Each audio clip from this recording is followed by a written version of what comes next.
하나님께서 우리에게 주신 말씀은 잠언 18장 20절 21절의 말씀입니다.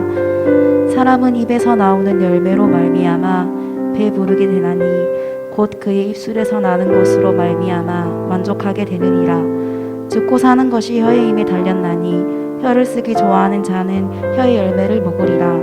이는 살아계신 하나님의 말씀입니다. 아멘.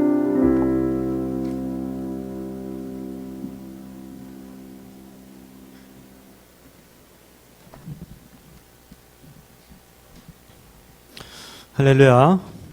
9월의 마지막 주일을 우리가 보내고 있습니다. 이번 주간에 또 추석 명절이 이제 들어있죠.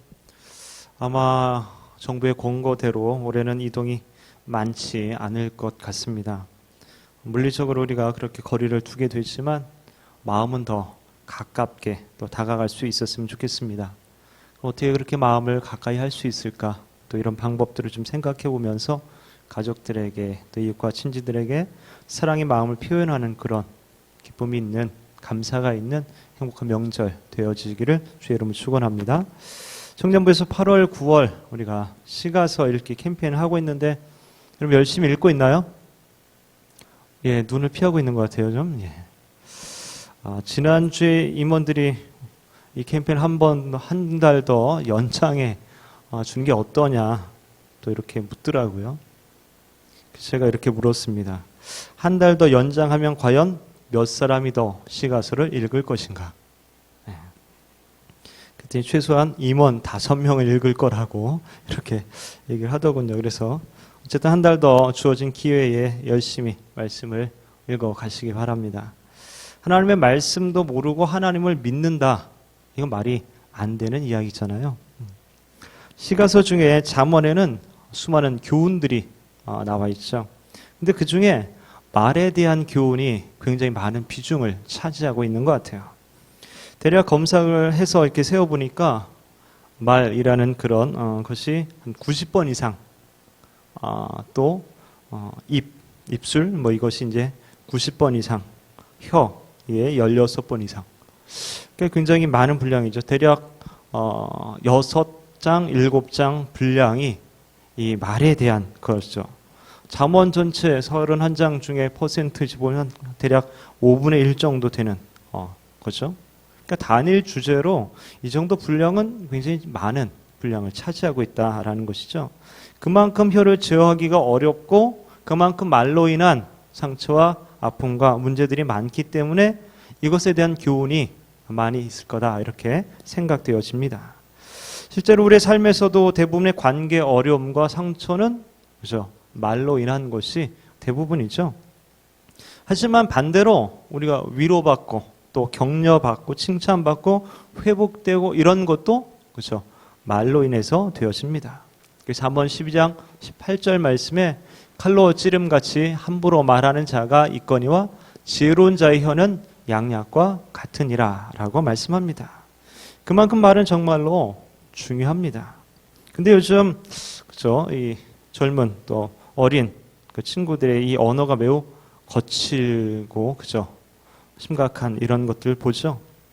일상적으로 사용하는 말에 굉장히 많은 욕설과 또 거칠고 과격하고 또 조롱하는 이런 말들이 들어 있는 것을 보게 됩니다. 예전에 한국교총과 EBS가 이렇게 연합해서 조사했던 그런 것 중에 중학생 2명, 고등학생 2명에게 이게 좀 녹음기를 달아놓은 것이 있었어요. 4시간 동안 대화하는 것을 녹음해서 분석해 본 결과 한 학생당 평균 욕설이 194회. 야, 1시간에 48번 한 거죠. 따지고 보면 75초마다 한 번꼴로 이제 욕을 한 그런 셈이 된다라는 거죠. 여러분도 욕을 자주 사용하시죠? 그죠? 교회에서는 좀 참고 있지만, 그죠? 교회 밖에 딱 나가는 순간 나도 모르게 이제 막 이렇게 나오고 막 이러지 않습니까? 막 이렇게 좀, 짱나, 막 이렇게 뭐 이렇게 씨하고 팔하고 막 이런 거 있죠? 예. 또 아니면 뭐, 요즘 그 식빵 언니 막 있죠? 예. 저도 젊은 시절에 욕을 좀 했었어요. 뭐 그 당시 그 시절에 이렇게 어울리는 친구들 같이 하다 보면 이렇게 저절로 나오고 배우고 막 이러잖아요. 또 이제 안 하려고 노력도 했었고. 그래서 어떤 때는 이렇게 뭐 대체 용어를 사용하기도 하죠. 요걸 그대로 하긴 뭐하니까 좀 이렇게 대체 용어들을 사용해서 이런 신발장 막 이런 거 있죠. 그죠? 뭐 또 이게 그 일본어 있죠, 일본어. 조또마떼 꾸다사이 막 이런 거 있죠. 뭐 이런 것들도 사용하기도 하고 요즘은 그래도 많이 순화해서 뭐 겁나 막 이런 거 있죠. 그때를 생각해 보면 어느 순간 욕을 하는 그런 사람들을 이렇게 봤을 때에 좀 굉장히 저급해 보이는 거죠. 어느 순간 뭔가 좀 지저분해 보이고 좀 추해 보이고 그런 내가 저러면 안 되겠구나 이런 생각을 했었던 것 같아요. 그래서 난 저러지 말아야지 이렇게 하면서 노력했던 것 같아요. 그리고 자연스럽게 이제 그런 환경과 그런 사람들과 어울리지 않는 그런 상황이 되니까 자연스럽게 이제 여기 사라지게 되는 것 같아요. 그런데 가끔씩 이렇게 한 번씩 이렇게 나도 모르게 튀어나오는 그런 순간들도 있죠. 가끔 여러분 이렇게 지나가다 보면 학생들이 이렇게 무리지어 지나갈 때 보면 그죠? 들어보면 이렇게 굉장히 욕이 또 더러운 말들이 많이 들립니다. 근데 사람들이 그렇게 욕설을 하면서도 이것에 대해서 잘못됐다는 생각을 거의 안 하고 사는 거죠. 그죠? 너무 자연스럽게 나오는 거죠. 너무 밥 먹듯이 그냥 쉽게 나온다는 거죠. 그리고 또 뭐 욕뿐만 아니라 쉽게 저주하는 말, 넌 안 돼, 이런 말들 있죠. 너 왜 그러니, 이런 말들 또 놀리거나 희롱하고 협박의 말 이런 것들이 너무 자연스럽게 많이 나오고 있어요. 근데 이 그걸 언어 폭력이라 그러죠. 그 굉장히 좀 당하는 사람 입장에서는 심각한 거죠. 자기는 아무 생각 없이 한 말일지 모르겠지만 그 말을 듣는 상대방은 그 한마디의 언어 폭력으로 인해서 치명적인 마음의 상처를 받게 되고 어떤 경우는 평생 그래서 마음에 남아서 힘들게 살아갈 수도 있게 됩니다. 왜냐하면 이 말에는 힘이 있어요. 힘. 오늘 말씀에도 보면 죽고 사는 것이 혀에 달려있다 이렇게 말하죠. 오늘 말씀 21절을 보면 죽고 사는 것이 혀의 힘에 달렸나니 혀를 쓰기 좋아하는 자는 혀의 열매를 먹으리라. 그렇다면 우리가 그리스도인으로서 어떤 언어 생활을 해 나가야 될 것인가? 로마서 12장 1절 2절 말씀 우리 함께 봅니다. 그러므로 형제들아 내가 하나님의 모든 자비하심으로 너희를 권하노니 너희 몸을 하나님이 기뻐하시는 거룩한 산 제물로 드리라. 이는 너희가 드릴 영적 예배니라. 너희는 이 세대를 본받지 말고 오직 마음을 새롭게 함으로 변화를 받아 하나님의 선하시고 기뻐하시고 온전하신 뜻이 무엇인지 분별하도록 하라. 이 세대를 본받지 말라는 거죠.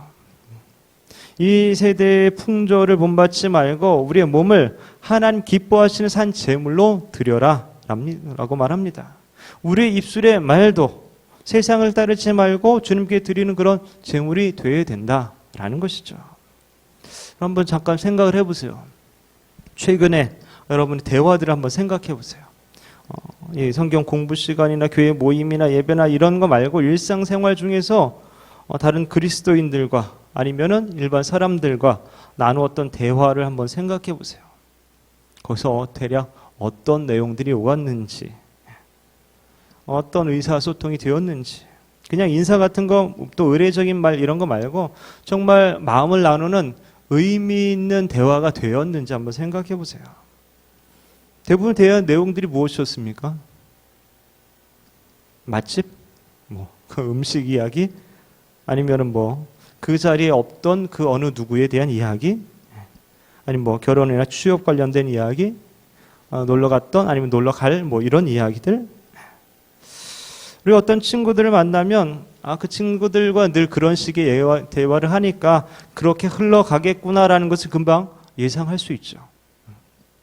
근데 우리는 좀 더 깊이 있는 대화를 할 그런 사람들이 필요합니다. 또 그렇게 노력해야 되고요. 우리 삶 가운데 하나님께서 하신 일들, 또 하나님의 하실 일들을 기대하면서 하는 그런 대화들 필요하죠.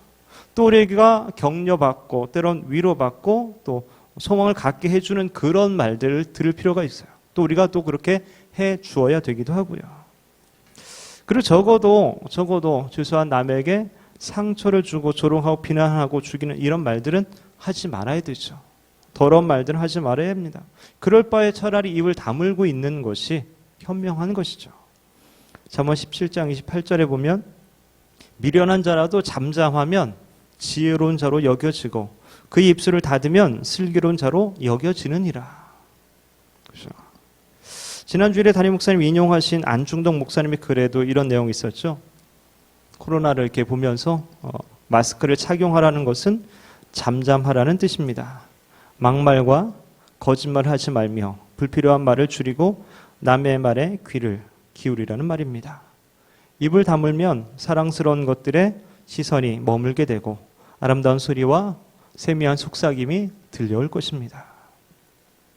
그렇다면 우리가 하지 말아야 할 그런 말들은 과연 어떤 것들이 있을까? 먼저는 자기 자랑의 말입니다. 어느 모임에 강사로 참석한 사람이 자기 강의를 이제 다 마치고 잠깐 앉아 있다가 이제 또 딴 데로 이제 가야 되는 거예요. 그래서 근데 그 장소에서 일정이 마치기 전에 뭔가 조금 더 일찍 나가야 되는 거죠. 한 15분 전에 나가야 되는 상황에서 이제 일어나서 나가면서 안내해 주는 사람한테 이제 이렇게 말합니다. 다른 모임에서 말씀 전하는 일이 있어서 먼저 나가 봐야 되겠습니다. 죄송합니다. 이 강사의 마음에 숨겨진 자랑 뭐가 있습니까? 그렇죠. 좀 원래는 뭐라고 그러면서 나가봐도 돼요. 그냥 죄송합니다. 약속이 있어서 먼저 가보겠습니다. 이렇게만 해도 충분히 될 텐데 뭐라 그래요? 다른 모임에도 내가 말씀 전하는 그런 사람입니다. 나는 이런 것을 이제 어필하고 있는 거죠. 간증을 할 때도 어떤 사람은 자기 중심으로 얘기하는 경우들이 종종 있어요. 하나님께서 나를 사용하셨습니다. 세 사람을 내가 주님께 인도했습니다. 내가 말한 말 내용이 그들에게 도움이 되었다고 합니다. 근데 똑같은 간증이라도 다른 사람은 이렇게 말하기도 합니다. 여러분의 기도로 하나님께서 역사해 주셨습니다. 그래서 세 사람이 하나님을 알게 됐고 주님께 나왔습니다. 많은 사람들이 하나님의 손길을 느낄 수 있었다고 그렇게 말합니다. 자, 이 말하는 사람의 어떤 그 중심이 자기가 아니라 하나님께 있는 것을 보게 되는 것이죠. 그러니까 우리가 자기를 내세우기 위해서 어떤 이름을 언급하고 어떤 장소를 들먹이고 어떤 사건을 얘기하고 이런 것들은 대부분 자랑하는 거죠. 네, 자기 자랑 이런 것들은 성경으로 봤을 때는 뭔가 불경건한 사람들의 특징으로 볼 수 있다는 것이죠. 물론 세상 사람들은 그것을 자기를 드러내 홍보하고 자기 PR이라고 이렇게 말하기도 합니다. 하지만 성경은 이렇게 말하죠. 야고보서 말씀 보면 들으라 너희 중에 말하기를 오늘이나 내일이나 우리가 어떤 도시에 가서 거기서 1년을 머물며 장사하여 이익을 보리라 하는 자들아 내일 일을 너희가 알지 못하는도다. 너희 생명이 무엇이냐? 너희는 잠깐 보이다가 없어지는 안개니라. 너희가 도리어 말하기를 주의 뜻이면 우리가 살기도 하고 이것이나 저것을 하리라 할 것이거늘 이제도 너희가 허탄한 자랑을 하니 그러한 자랑은 다 악한 것이라. 예를 들면 이거, 나 좀 있으면 미국 갈 것 같아. 나 어느 멋진 곳에 여행할 거야. 이렇게 말하는 것에 뭔가 좀 주의를 주고 있는 거예요. 그것을 성경에서는 자랑이라고 말하는 거예요. 우리 전혀 인식하고 생각하지 못했는데 성경에서는 그걸 자랑이라는 거예요. 왜냐하면 자기 뜻대로 할 수 없는 것들에 대해서 자랑하고 이행할 수 없는 것들에서 약속을 하고 있다는 거죠. 미국에 가겠다고 말하는 것은 어떤 것을 하고 안 하고가 뭐예요? 전적으로 자기 손에 달려 있다라고 말하는 것과 마찬가지라는 거죠. 실제는 어떻습니까? 하나님이 허락해 주셔야지만 가능하죠. 날씨가 안 좋거나 지금처럼 어떤 전염병이 퍼지거나 몸이 아프거나 공항이 폐쇄되거나 비행기 고장 났거나 자기 삶에 또 다른 급한 일이 갑자기 생겼거나 이러면 못 가잖아요. 자기 한 말들이 다 거짓말이 되겠죠. 우리는 하나님이 허락하시면 하나님의 뜻이라면 그것을 할 수 있는 거죠. 근데 그렇다고 매번 그렇게 말할 뭐 하잖아요. 그런데 중요한 것은 여기서 우리의 마음의 태도가 반드시 이런 마음을 하나님이 해 주셔야지 내가 그것을 할 수 있다. 이런 마음가짐을 가지고 있어야 된다는 거죠. 우리는 보통 자기도 모르게 자기 자랑을 하곤 하죠. 우리가 우리 자신, 우리의 업적, 우리의 중요성, 우리의 지위를 자랑하는 것은 자기 자신의 초점을 맞춰져 있어요. 그렇기 때문에 이게 잘못하면 교만의 죄가 되는 것이죠. 뿐만 아니라 하나님께 영광을 돌리지 못하게 되고 다른 지체들을 세워주지 못하고 때론 마음 아프게 만들기도 하죠. 우리는 나 자신보다 다른 이들의 입장을 잘 생각하고 그들을 배려해 줄 수 있어야 합니다. 그래서 자기 자신을 살피며 기도하는 마음으로 늘 말할 수 있어야 되죠. 하나님이여 나를 살피사 내 마음을 아시며 나를 시험하사 내 뜻을 아옵소서. 두 번째는 불평과 불만의 말을 하지 말아야 됩니다. 우리 쉽게 너무나 쉽게 불평 불만을 막 얘기하죠. 겁나 짱나 막 이런 거 있죠. 내가 불평을 하는지도 모르게 막 이렇게 자연스럽게 너무 나오잖아요. 막. 그리고 어떨 때는 굉장히 교묘하게도 감사합니다. 그러나 뭐 이렇게 하는 경우들이 있죠. 주님 맛있는 음식을 주셔서 너무나 감사합니다. 그러나 좀 음식이 좀 더 많았으면 좋겠습니다. 뭐 이런 거 있죠. 건강을 주셔서 너무나 감사합니다. 그러나 근육맨이 됐으면 좋겠습니다. 멋을 찬 뭐 이런 거 있죠. 손자와 함께 해변을 걷고 있던 한 할머니가 있었습니다. 갑자기 큰 파도가 휩쓸려 와서 손자를 데리고 가버렸어요. 파도가. 할머니가 너무 당황하고 무섭고 그 자리에 무릎 꿇고 손자가 다시 돌아오기를 위해서 간절히 기도했다고 합니다. 근데 그 다음 파도가 몰려오더니 손자를 다시 이렇게 내려다 주고서 가버렸다는 거죠. 할머니가 깜짝 놀라 손자를 잘 살펴봤답니다. 아무런 이상도 없이 괜찮은 것 같아요. 그러다가 뭔가를 딱 발견하죠. 그러면서 이렇게 기도합니다. 하나님 어린 생명을 구해주셔서 감사합니다. 그러나 주님도 아시겠지만 우리가 처음 왔을 적에는 애가 모자를 쓰고 있었거든요. 이렇게 했다는 거죠. 물론 이게 실제인지 아닌지 모르겠지만은 우리가 감사하기보다는 뭔가 더 그러나 뭔가 이런 어떤 불평과 불만을 표출하는 경우가 너무나 많이 있다라는 겁니다. 여기서 가장 큰 원인은 우리가 자족하지 못하는 데 있는 것 같습니다. 자기 자신에 대해서 어떤 환경과 또 인간관계 그 밖에 모든 세상 일들에 대해서 내가 만족하지 못하게 되면 거의 이제 불만과 불평이 나오게 되는 거죠. 또 이렇게 되는 이유가 가장 대표적인 이유가 비교하기 때문에 그렇죠. 난 이런데 저 사람 저렇고 막 이렇게 비교하다 보면은 항상 우리는 지게 되는 거죠. 그래도 항상 불평 불만이죠. 비교하면 여러분 무조건 집니다. 왜냐하면 여러분보다 더 뛰어나고 잘나고 막 이런 사람들 늘 있잖아요. 여러분도 비교해서 위에 있는 사람들은 항상 존재합니다. 그러니까 비교하면 무조건 지는 거예요. 그런데도 비교한다면 그거는 진짜 어리석은 일이죠. 하나님 우리 자신을 세상에 단 하나밖에 없는 독특한 그런 존재로 만드셨어요. 그래서 난 나죠. 하나님 만들으신 소중한 나죠. 어떤 자존감을 가지고 우리가 만족할 수 있어야 됩니다. 때로 어떤 경우는 뭐 인터넷이라든지 또 요즘 뭐 너튜브라든지 뭐 TV 드라마 소설책 막 이런 것들의 미디어에 나오는 어떤 그 주인공과 막 비교를 하기도 합니다. 그래서 기분 나빠지고 뭔가 좀 이렇게 허황된 꿈을 꾸고 막 이렇다면은 그것 때문에 뭐 불평과 불만이 나오고 그러면 차라리 그 미디어를 끊는 것이 현명한 것이죠. 여러분이 만약에 책 한 권을 샀어요. 근데 앞에 좀 읽어보니까 이게 너무 형편없고 짜증나고 시시하고 막 이런 책이에요. 그럼 어떻게 하겠습니까, 여러분? 반품하는 게 가장 현명하죠. 물론 이제 이렇게 반품할 수 없는 상황도 있겠지만은. 그렇다고 어떻게 버리기입니까? 버리기 좀 아까운 것 같아. 맞아, 다 읽어버릴까? 뒤에 혹시 좋은 내용 있지 않을까? 막 등등. 근데 이미 이 책을 사는 순간 돈을 무익하게 사용한 거죠. 허비한 거죠. 문제는 내가 그 책을 읽으면서 시간까지 거기에 허비해 가면서 그 쓰레기들을 잘못된 거 안 좋은 것들 내 마음에 채우겠느냐. 그럴 필요 전혀 없다는 거죠. 차라리 버리는 게 훨씬 낫다라는 거죠. 우리 마음속에 둥지를 틀고 있는 것, 내 마음에 채워져 있는 것이 무엇인지 살펴볼 필요가 있습니다. 왜냐하면 그것들이 결국 이렇게 밖으로 나오게 되는 것이죠. 혹시 마음속에 안 좋은 것들이 있다면 빨리 좀 청소해야 됩니다. 좋은 것들로 채워야 돼요. 뭔가 감사한 것들, 또 은혜로운 것들, 즐거운 것들로 채워야 됩니다. 하나님 나를 사랑하시는 그런 말씀들, 진리의 말씀들, 사랑의 말씀들, 지혜의 말씀들, 생명의 말씀들로 내 안을 채워야 돼요. 그래야지 내 입에 나오는 말도 그런 말들이 나오게 되는 것이죠. 바울은 언제든지 자족할 수 있는 비결을 배웠다고 말합니다.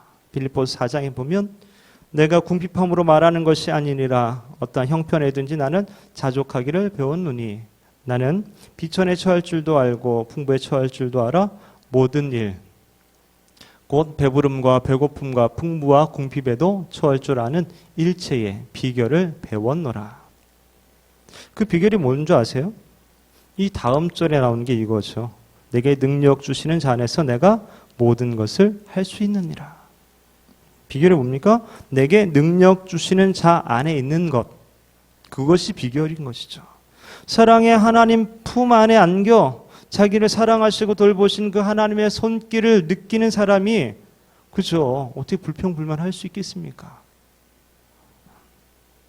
물론 이것이 쉽게 되는 것은 아닌 것 같아요. 그래서 사도 바울도 내가 일체의 비결을 배웠노라. 배웠다고 이제 표현하는 걸 봐서 한순간에 되는 것이 아니라 수많은 경험과 노력 가운데 이 단계까지 되어진 것 같아요. 저도 종종 이 불평, 불만이 올라올 때가 있어요. 저도 그죠? 부족하고 연약한 인간이잖아요. 때로는 이렇게 오래된 주택에 살다 보니까 각종 벌레들이 막 등장을 하죠. 민달팽이부터 해가지고 막 날벌레와 개미와 먼지 다듬이 막 별나별 막 이런 곤충들이 막 파브르도 아니고 막 그죠? 이렇게 와가지고 막 힘들어요. 분명 잘 생각해 보면 감사할 수 있는데 불만이 나오는 것을 막 이렇게 느낄 때가 있어요. 때론 나도 일제히 비결을 배웠다라고 그렇게 생각했었는데 어느새 또한 무너지곤 합니다. 자, 누군가 이런 말을 했다고 하죠. 구원은 바라보기만 하면 되지만 성화는 주목해 보아야만 가능하다. 즉 구원은 믿음으로 되지만 우리의 삶이 주님을 닮아가는 것은 매 순간순간마다 주님을 주목해서 바라보아야 되고 주님께 내 삶을 맡겨야 되고 그 주님과 동행해야지만 우리 삶이 변화될 수 있다라는 것이죠. 세 번째는 생각 없는 말을 하지 말아야 합니다. 생각 없이 함부로 하는 말은 때론 상대 마음을 그죠? 아프게 다치게 하죠. 심각할 때는 평생 지워지지 않는 그런 상처로 남게 되죠. 아마 여러분들도 그런 것들이 아마 있을 거예요. 그죠? 가족이나 뭐 친한 가까운 사이에 별 생각 없이 그냥 아무 생각 없이 그냥 뚝 던졌는데 그죠? 상처를 받는 거죠. 그래서 그 말이 올무가 되어서 우리를 묶어놓게 만드는 거죠. 저 어렸을 때 저희 누나가 있는데 저는 형제가 누나 한 명입니다. 위에 누님. 누님이 일찍부터 피아노를 배웠어요. 나중에 성악도 하고 또 지휘도 배우고 지금 이제 지휘도 하고 성악이나 피아노를 가르치기도 하고 막 그런 일을 합니다. 어렸을 때 상대적으로 그리고 제가 생각해도 저는 뭔가 좀 음악적 감각이 없는 노래도 자신이 없는 막 그런 사람이었어요. 그런 나에게 누나가 이제 맨날 뭐라 그러죠. 넌 왜 이렇게 음치냐 막 이런 거 있죠. 그렇죠. 너는 박자도 못 맞추냐? 박치에다 음치에다 막 이런 얘기를 했었습니다. 근데 그 말이 맞다고 스스로 내가 인정하는 순간 나는 평생 음치고 박치가 된 것이죠. 성인이 되어서 이제 이걸 벗어나야 되겠다. 음치와 박치를 벗어나야 되겠다. 그래서 열심히 노래 연습했어요. 노래방에서 노래 연습실에서 이제 열심히 노래를 연습했죠. 노래 연습하러 간 거였어요. 왜냐면 이제 목사가 찬양 못하면 이상하잖아요, 그죠? 찬양을 잘 해야 되는데 막 음치고 박치면 안 되니까. 그래서 이 정도 된 거예요, 지금. 그죠? 좀 나아졌다고 지금 생각합니다. 근데 여전히 나는 소질이 없다. 이런 것들이 이제 어렸을 때부터 들었기 때문에 뇌리에 박혀 있는 거죠. 그렇다고 어린 시절 누나가 나를 저주하기 위해서 그랬을까요? 그렇지 않겠죠. 하나밖에 없는 동생을 저주하진 않았겠죠. 하지만 너무 쉽게 생각 없이 함부로 말한 것은 그죠? 상대에게 심각한 타격을 주게 되는 것이죠. 함부로 말한다라는 것은 다시 말해 결과를 생각하지 않고 조심 없이 책임감 없이 급히 말하는 것을 말합니다. 또 생각 없이 말하는 그런 것은 가운데 과장하는 것도 그런 경우가 있죠. 과장하는 말은 사실보다 좀 더 뭔가 좀 감각적이고 좀 더 뭔가 흥미를 끌게 조작하는 이런 말들 이제 과장의 말이죠. 그 과장이 심하면 나중에는 어떤 사람과의 관계 속에서 그 신뢰도가 굉장히 떨어지게 되는 상황이 벌어지죠. 홈쇼핑이나 영업직에서 일하는 사람들이 범하기 쉬운 것이 바로 이 과장이죠. 고의적으로 확대해서 이야기하는 이런 경우. 이것도 생각 없이 이렇게 하는 경우가 있습니다. 또 환심을 사기 위해서 마음에도 없는데 그냥 입으로만 그냥 이렇게 하는 말도 있죠. 립 서비스 이런 거 있죠. 칭찬의 말. 마음에는 없어요. 그냥 이렇게. 진심 어린 마음에서 하는 것이라면 그것이 칭찬이 될 수 있는데 뭔가 내가 바라고 어떤 것을 얻고자 하는 속셈에서 그랬다면 그게 바로 아첨이라는 것이죠. 또 어떤 경우는 상대에 대해서 뭔가 자세히 모르면서 잘 알지도 모르면서 그 사람의 입장과 상황을 전혀 모르면서 쓸데없는 말을 하곤 합니다. 예를 들면은 얼마 전에 아버지가 돌아가셨는데 아버지 잘 계시지? 너희 아버지께 인사드리러 가야 돼. 이렇게 만약에 말한다면 그죠? 그죠? 상대를 전혀 배려하지 못한 그런 말이 될 수도 있다라는 것이죠. 이런 말들이 다 죄라고 말하기는 참으로 애매할 수 있지만 우리가 기도함으로 하나님께 깨닫게 해달라고 기도할 때 하나님이 뭔가 깨우침을 주신다면 그것을 붙들고 우리는 자백하며 용서를 구할 수 있어야 되는 것이죠. 그래서 우리는 어떤 말을 할 때 좀 생각하면서 할 필요가 있습니다.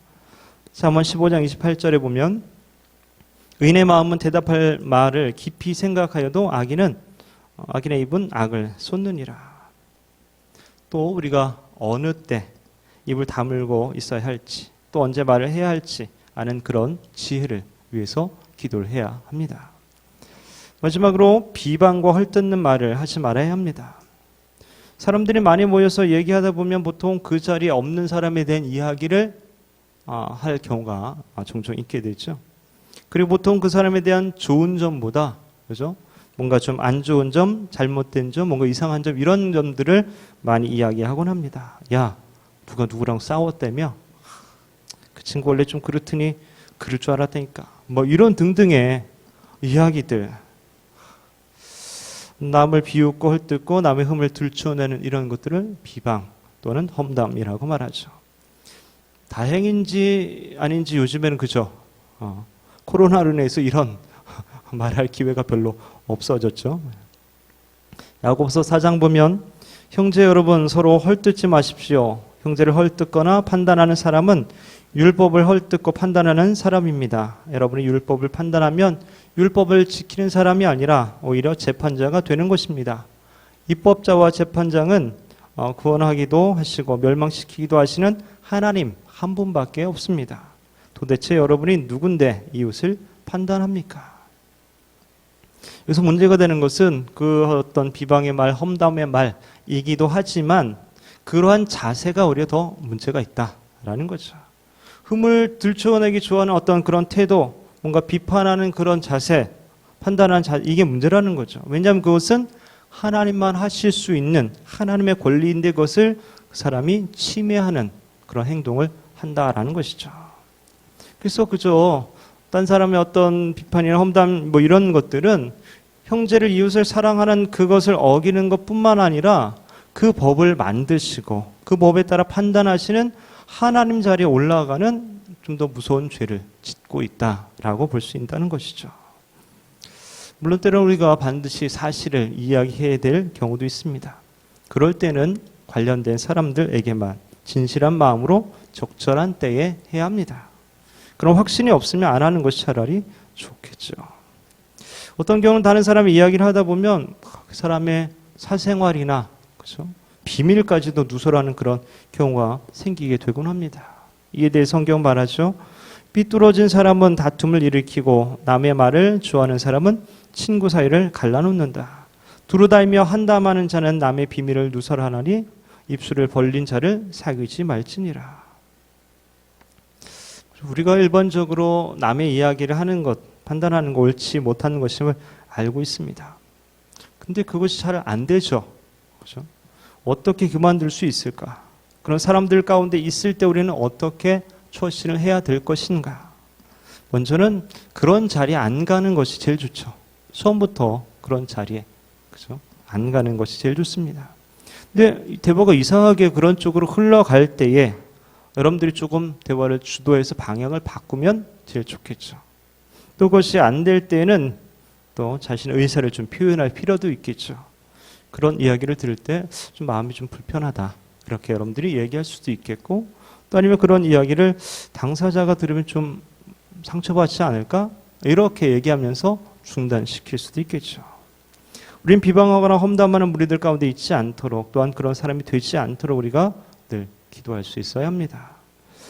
시편 말씀 보면 여호와여 내 입에 파수꾼을 세우시고 내 입술의 문을 지키소서.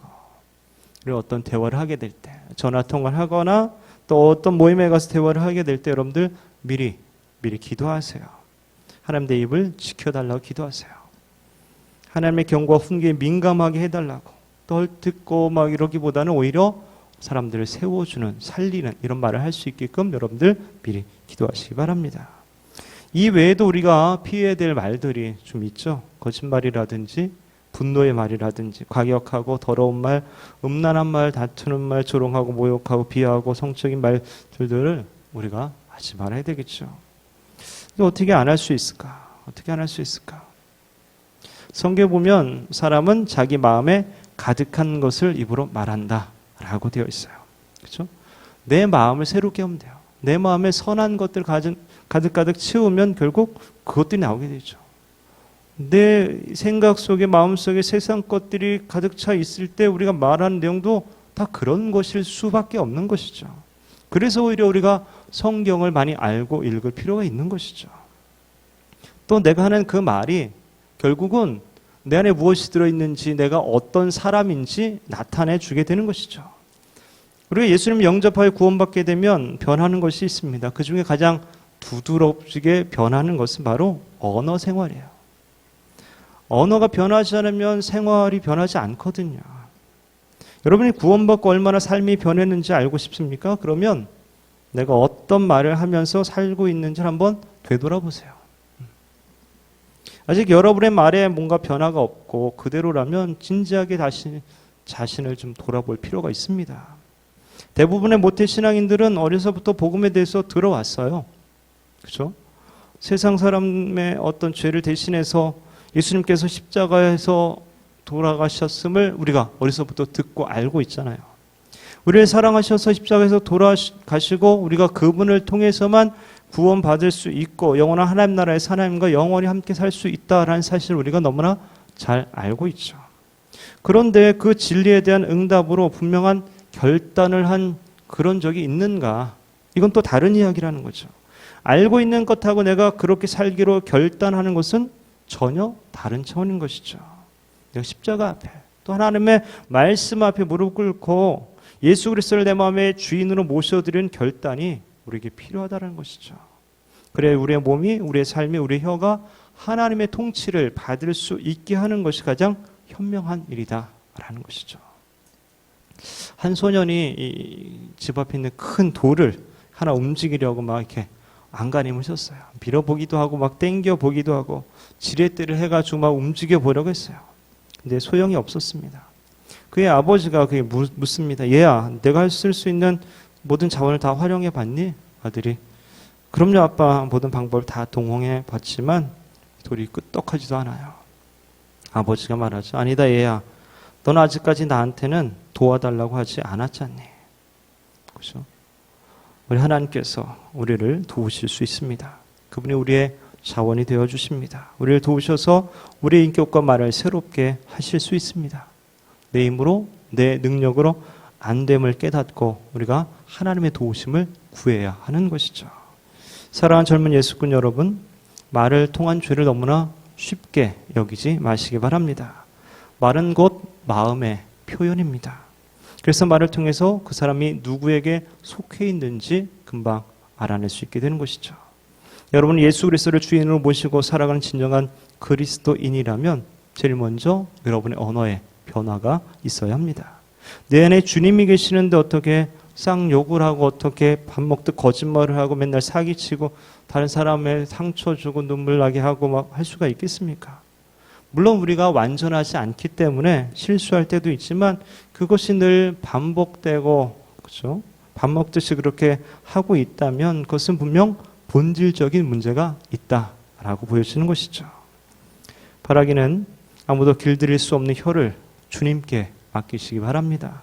주님이 다스리시도록 해야 합니다. 그래서 자기 자랑의 말, 불평, 불만의 말, 생각 없이 하는 말, 비방과 헐뜯는 말들을 그치고 오직 덕을 세우는 말, 생명을 살리는 말, 사랑의 말, 축복의 말을 하는 저와 여러분의 언어 생활이 되기를 주님의 이름으로 축원합니다.